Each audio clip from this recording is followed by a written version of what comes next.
I'm Leigh Brown, and this is Crazy Shit in Real Estate.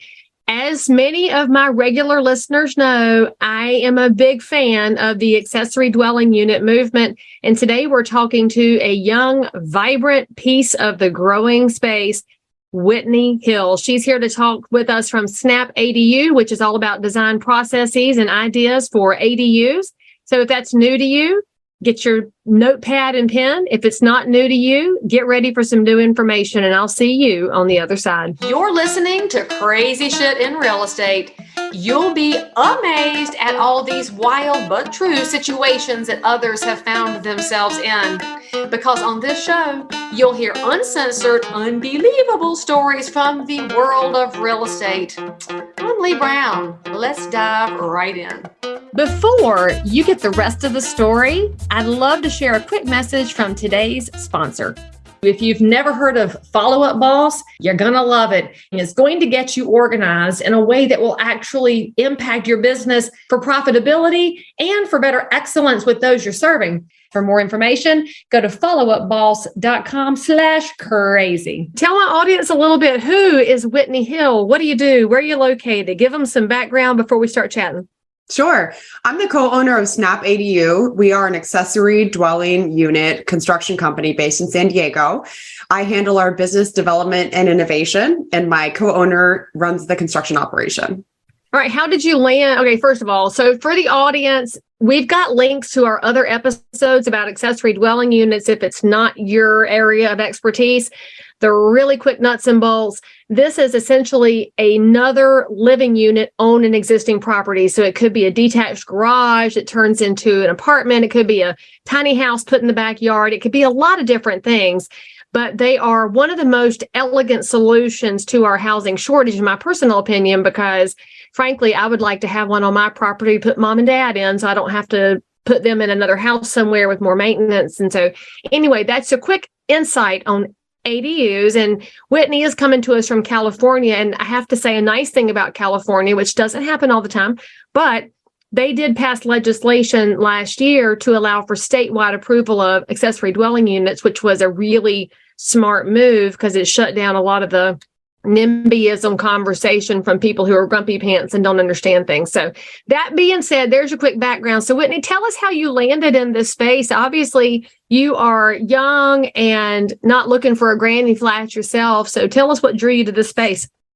Sure. I was actually in the fix and flip business when I learned about accessory dwelling units. And prior to that, the first 10 years of my career, I'd been in operations management and working in corporate roles and management consulting as well. So I'd left all that to pursue something in real estate, thought I was going to be doing multifamily development. And I ended up doing fix and flips because of someone I came across in my local area back in New Jersey at that time. We were expanding homes outside of New York City, doubling the square footage and fully gutting them. At that time, I also had my real estate license in New Jersey, so we could handle all that. But meanwhile, I moved out to California. And like you said, the regulations were becoming much more favorable around that time. So I was actually working in a coffee shop on my fix and flip business. And I heard somebody talking about ADUs. And I thought to myself, oh man, I need to go talk to those people. And I didn't get up the guts to do it. And they walked away. About half an hour later, they walked back by. And I knew that was my sign that I needed to just, take the initiative. And I did. And one of those gentlemen later introduced me to my now business partner. And we actually, my business partner, Mike Moore, and I met the day that California was shutting down for the pandemic.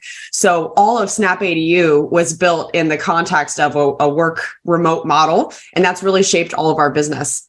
Which is interesting because the whole idea of an ADU really fits that whole work from home space, because if you have a secondary unit on your property, then you have a little more flexibility and freedom to do things under your existing setup. So I love too the little kismet thing of they walked out, you said, oh, snap, I was chicken, oh, snap, and then they came back, and then turns into your business partnership.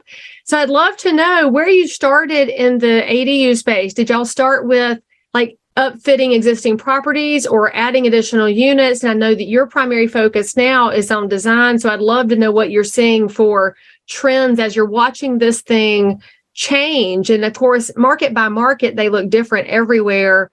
And I'm fascinated by the whole concept because, frankly, it amazes me that people fight accessory dwelling units when there's literally hundreds of ways to configure it. So why are they fighting what they haven't seen? So I want to hear more about it from your side. And you can also tell us the creative things you've seen. Sure, I'd love to. And so maybe first just some context on accessory dwelling units, like you mentioned, Leigh. They can be lots of different types. They can be conversions of existing space, like a garage. They could be added on top of an existing home. Like if you have half of your house that doesn't have a second story, you can add one there. You could convert a basement. There aren't a lot of basements in California, but that happens in areas like Portland. And then you can also have a detached ADU, just totally new construction. And in California, you can actually build up to 1,200 square feet, which is a 3 or 4 bedroom house. Right. So as you mentioned, so you mentioned they could be tiny homes. They could be, small 400 square foot 1 bedrooms, but a lot of what we build are large units, also 2-story units. So anyway, when we started, no one really knew a whole lot about ADUs. It is still a very new space. My business partner had built about 4 of them, and I was just starting to research on the regulation side. So our skill sets were nicely aligned there, where we kind of knew different pieces of it. And coming from the fix and flip remodel world, my head was kind of thinking about, we could convert spaces, and like it's kind of the same sort of an idea. So the first maybe 6 months, we were bidding on any kind of project that came across our desk. If they wanted to do remodels, if they wanted to convert parts of an apartment complex, which you can also do, we were bidding on everything. And about 6 months in, we realized we really need to specialize to be able to have this become a repeatable system that we're able to use across all of our jobs. So we decided to focus not only in North County, San Diego at that time, but also in detached new construction units. And the reason for that is that it's an entirely different model when you're not having to touch the existing structure. You're not having to deal with unknowns related to the engineering of the house. You're not dealing with having to do a site visit to assess all of that. In fact, we make all of our sales now virtually. And these are huge projects, $300,000 to $500,000 projects that we're able to sell virtually because of the software that we can use. And because we know what it takes to build the new construction unit. That vertical construction cost is completely known. The only variables then are the site, the access, the utilities, those things that we flush out further in the first phases of the project. So back to that was my next question. Like if you're doing it virtually, how do you manage topography and doing all the leveling of the site and arguing over water and sewer? Actually, that's a question I do have, because as we look into the future of real estate, I think especially in California, you'll see that I think the fights of the future are definitely over water and water access. And so when you look at ADUs, how do they tap into existing water and sewer? Is it off the primary property that was already there, or is it another line? Yes. In most cases, you can connect behind the curb. So going into that main lateral that's coming off of the primary at the street. But this is exactly what's happening, though. Like there's so much ambiguity around the specifics of that each city is handling it differently. And sometimes that'll mean a difference of tens of thousands of dollars if they're asking you to upgrade the lateral or if they're asking you to tie into the main line. So we really have to know our stuff. And as a design build company, we found that to be our edge because we can see these things coming down the pipe. If you just do design or you just do the construction, you really don't see the full picture. So we pride ourselves on being able to accurately price and commit to those prices and timelines ahead of time because we know all these watchouts. We've stubbed our toe on every piece of furniture in the room at this point. So our process to flush those out is very robust. And I would say, as far as like the trends that you said and how do we do this virtually with the topography and all of that, as the ADU space has emerged, there's lots of different players that are entering. And also ADUs aren't new everywhere. So actually in Australia, they had an ADU wave about a decade ago. And a company there that started as a construction company then pivoted into tech because they were doing like 100 units a year and they needed better ways to do feasibility assessments too. So they started investing in marrying up the topography that you can get from public sources or private, satellite imagery and that sort of thing with all the parcel data, and then also laying in the ADU laws. So they have software that's been 10 years in development that they brought to the US about the time that we were starting. So we were actually their first US customer to say, yeah, let's try this out. So very early, we had better tools. Because when we first started, Leigh, we were looking at Google Maps and doing screenshots and like just pasting in things in PowerPoint. Like it was embarrassing now that I look back at it, but that's all there was. So as the tech evolves, we're having to constantly keep up because everybody else around us is as well. What else is interesting is when we're competing at design build level, we're competing with venture capital that is heavily entrenched in the whole consulting and design piece of this. There are a lot of much better funded companies out there that are just trying to get the design portion down. We have to compete with that if we're going to get the rest of that contract. So to stay up with them, we're having to constantly look at all the different tech options, offer virtual immersive setups that clients can see their units, all these different evolving pieces. So our business is constantly changing. Some realtors do more business than others, and it's not just their great looks and their charm and amazing hair. It's their follow-up, y'all. People on average forget the marketing message after 16 days. Follow-Up Boss will plug into the system you're using. And yes, they integrate with over 250 different programs to help you get organized with your past clients and with those neighbors that frankly should be your future clients. And if you go to followupboss.com/crazy, you get a 30-day free trial to go see how this works for your business. I can promise you, the people who forgot you didn't mean to, they want to hear from you. So go to followupboss.com/crazy, and you'll suddenly figure out why all these top producers in the market are getting more business. It has to do with organization and detail work, and you can get there too. Followupboss.com/crazy for your 30-day free trial. Check it out. Let me know how it goes for you. So do you lean on your fix and flip background to help take it from the design stage to the build stage and help put the whole turnkey piece together with how we bring this to life and what to watch for so they know that they've got the full Whitney experience? I would say the fix and flip was vital to understanding residential construction. So through that, I was able to learn the basics because I didn't grow up in it like my partner did. And during that time, I was able to design some systems in our project management software, because project management software, unless you know what you're doing and what processes are going into it, you might as well not use it. So we were setting that up well from the beginning because I had some understanding. But as far as getting our projects from design to build, we actually have a library of about 40 standard plans on our website. And so most of our clients start with one of those and make modifications to suit their property. And that might be because they want to reconfigure a layout to make a bigger bedroom, or maybe they want to change the windows and doors. Sometimes they're even just expanding, to add a bigger closet, things like that nature. But by starting with an existing floor plan, most of the work is already done there versus starting with a blank sheet of paper like a lot of pure architecture firms would. So we accelerate the design process a bit through that. And then we have a robust set of systems that help us get then to the construction documents and permitting process that has to happen for these. So because we've done so many and specialized pretty early, we've, again, known exactly what needs to go into that design process to get through permitting smoothly too. So in the years that you've been doing this, and as your business has obviously grown, as the space continues to evolve, who do you primarily see going down this pathway of putting an ADU on their property? Do you think it's primarily multi-generational? Is it people wanting to add a rental piece for income, or is it to have a home office as a separate space? What are they using these for so that our viewers and listeners can think about where they might have a space for this in the community where they live? Yes, you're hitting all the big reasons. So our breakdown is about 60% of folks are building it for a family member or themselves to move into. About 40% are building them just purely for a rental. It might be on a small rental portfolio where they own a bunch of single family homes and they want to add an ADU to all of them. And then, one-offs where they're adding it for a home office or something like that. Those are usually the smaller units. And we've really specialized a bit in the larger ones because there's less competition from all the modular stuff. And in some cases, that makes more sense. If you can fit, a prefab on your lot and you're fine with that look, that's a much cheaper option and good for some people's purpose. But as far as who all's moving into them, then in the family side, we see every configuration. It might be a young couple who can't afford the housing market out here. So mom has a big piece of property and they build their own first house on her property. Might be that aging grandparents live somewhere else and they want to come to California. And so they build the ADU for grandma to come live there. Meanwhile, the young family's in the main house and grandma's right there for the kids. That happens a lot.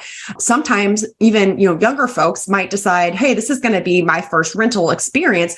I'm going to move into this ADU. It's going to be a nice small house, right size for me. Maybe I'm single and I'm going to rent out my primary house for a massive rental income. So really do see all different kinds of configurations. And sometimes people know that they might have their needs change over time. So someone might decide, hey, I'm going to rent this for 2 years. Mom's not quite ready to come out, but she's going to be retiring in, 2 or 3 years. And when she does, we'll have her move into the ADU and we won't rent it anymore. So we're seeing people also kind of planning in the design phase to make sure that it's something that can pivot to different uses, whether that's being rented out or for, personal family use. So now when you guys are working with the local authorities on permitting and all of those little pieces that we have to go through from a regulatory side, do you find that the usage of the property owner affects their decision making? So for example, if you're in your house and it's you and your husband and your kids and you got to take care of mom, so we're going to add a little private home for mom so that she can be with us. Do you find that helps them say yes on permitting? Do they even want to hear the human side of this? I would say in most cases it doesn't come into play because they're strictly looking. The way it does is with fees. So a couple of cities have put even additional waivers in place. So to back up, at the state level, they've waived impact fees for units below 750 square feet, which is like a 2-bedroom. But once you get above that, you kick into like pretty hefty regular fees, in the tens of thousands of dollars. So how much impact fee are we talking about in San Diego? If you're building your 1,200 square foot one that you talked about. Like $10 a square foot. So probably $12,000 to $15,000. Such a scam. Where does that money go? Is it going to the general fund? A lot of it goes towards the plan checking and like the planning department itself to process. What a scam. That is a government scam. You should have heard the numbers before. It was like $30,000 or $40,000 about people, 5 years ago. This is why your local elections matter. If you're electing these people, these county commissioners and city officials, that's where all this stuff comes from. I'll just point that out. Y'all like to vote for people in DC, but it's at people right there in your county that make up these big impact fees that can all stuff. I do have to defend them a little bit though, because some of it's school fees, some of it's sewer fees. So it is going to affect the services. The thing doesn't hold a lot of water for me because a lot of these ADUs are for grandma. She ain't putting any pressure on schools.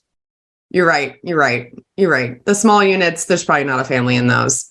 But back to where this comes in on assessing who's in it. So some cities have said if it's for a caretaker, there's going to be a fee waiver in effect. So you have to sign some covenants that say like, for the next 5 years, it's going to be a caretaker. So there's some cases like that where they do allow lower fees if it is for family use versus a rental.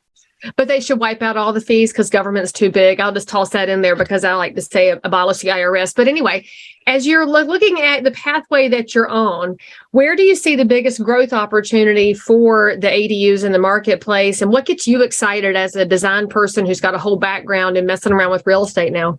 Mm-hmm. I think we see the biggest opportunity in just awareness and then getting more adoption of ADUs. We've still just scratched the surface. And so we do belong to organizations like the Casita Coalition that work on awareness. We actually just collaborated with the AARP on putting together a video to help promote ADUs as an opportunity. So we're looking to just get higher penetration in this market, honestly. And meanwhile, we're of course refining what we're doing so that all of our builds are more predictable, that our timelines are better. We're always working on anything we can do with lobbying to, like you said, address some of the issues at the city that your permitting timelines and some are extremely long. So working on all those things just make the whole process more streamlined and just continue to grow. So we're at about 15 million in sales now per year. And back 2.5 years ago when I met Mike, we were at 1.5 million. So we've had a lot of growth, and trying to do that sustainably with a small to medium-sized team is really our next frontier too. So do you see yourselves expanding into other markets outside California as the space continues to grow? We may. I think we've decided for the next at least 2 years, we need to continue to completely refine the system so that we would have something to package up and take to another market. But what is really difficult with general contracting is it is such a local business. The subcontractor base would be completely different anywhere you go. So we've talked about it would probably have to be partnering with existing contractors that want to use the SnapADU process approach and all those pieces. But what we've done on the marketing side is probably pretty replicable in other markets. I love how many times you said system or process in this. It's just so seldom thought about in the real estate space because we tend to get so focused on one here, one there, the next one, and then we just jump all around. But as you know, you can do far better things, more consistent and more efficient, higher quality when you get your system nailed down and create a process that, as you said, you can replicate. So if somebody's watching or listening to this and they're in, let's just say, Kansas City, and they want to figure out where they start, what's the biggest stumbling block you've encountered in ADU world that you would say, oh, go learn about this first so you don't make our mistakes? Yes. It's funny you say Kansas City. I'm from Kansas, so I was getting excited about that. Yes. Garden City, I want to go one day because I love Garden City, just for the record. It's my favorite town in Kansas. That's very specific. I grew up about an hour from Garden City, so have been Did you really? Yes. You should meet my friend Randy. He's amazing. So anyway, go ahead. I'd say the biggest thing to watch out for would be the site costs. That's where the tens of thousands of dollars come in. You know, the design costs, people hem and haw like, oh, it's a few thousand more for this, design firm or this architect. That's not where you're going to spend the money. You're going to spend the money in the construction, specifically the unknowns being in the site. So we have a whole list of about 15 things to look for now. Everything from ease of access. Can you get a bobcat back there, or is everything going to be hand carried? Do you need a retaining wall? Do you need to upgrade your utilities like we talked about? Does there need to be grading work done if it is a bit of a sloped property? Are you talking about fire rating if you're too close to the primary home? So like all of these things factor in and have significant price tags. So I would say get in touch with someone who understands the site work and additional vertical build costs associated with your specific property. Hey, that's so wild, because you just spit out a couple of things that when I'm looking at single family houses, it would never occur to me. The spacing because of fire, even though I've seen in cookie cutter neighborhoods where the houses are crunched up, one fire is quickly hopping down the street or all the siding melts, which is sad. And then it's wild to think about. So thank you for bringing up just another angle of things that could make somebody else's space easier. But if somebody's in San Diego County, and they want to talk to you about what their possibilities might be, what is the best way for them to reach out to SnapADU? I would go right to our website, snapadu.com. We have a nice contact form where you can ask us anything you want. You can also email us at info@snapadu.com. We pride ourselves on, consulting with dozens of homeowners every week, whether or not we're the right fit. So we love talking ADUs. Okay, friends, all of Whitney's contact information is in the show notes for this episode. So you can reach out and ask questions. If you're in San Diego County, they can probably help you with your specific ADU. If you're not, then you need to beg her, I guess, to come to your market and help create some processes to expand housing attainability and availability all over the place. Whitney, thank you for what you're doing, and thank you for sharing with us a little bit about your journey. And I'm excited to see what's next. Thank you, Leigh. Delighted to be here. Thank you. All right. And if you appreciate all that she shared and the ideas of opportunities, give a nice comment below, give us a like, and most importantly, hit the bell so we can see you next time. Okay, now don't forget to go try Follow Up Boss so that your business can continue to expand in professionalism, and then you can meet some more crazy people yourself. I really appreciate Follow Up Boss sponsoring this episode, but mainly I appreciate them for giving y'all double the free trial time with no credit card required. So make sure you go to followupboss.com/crazy and then let me know what you think. I'll see you guys next time. As always, I'm so super thrilled that you joined in for more crazy shit. And if you're a realtor, investor, inspector, lender, or just a regular human being who happens to have an unbelievable story that you need to tell the world about, or frankly, you just need to one-up the story you just heard, then make sure to DM me on Instagram at Leigh Thomas Brown, or tweet me at Leigh Brown, or frankly, any social network where you hang out. I'm there. And if you had some fun, then you totally want to subscribe so you don't miss out on any future episodes.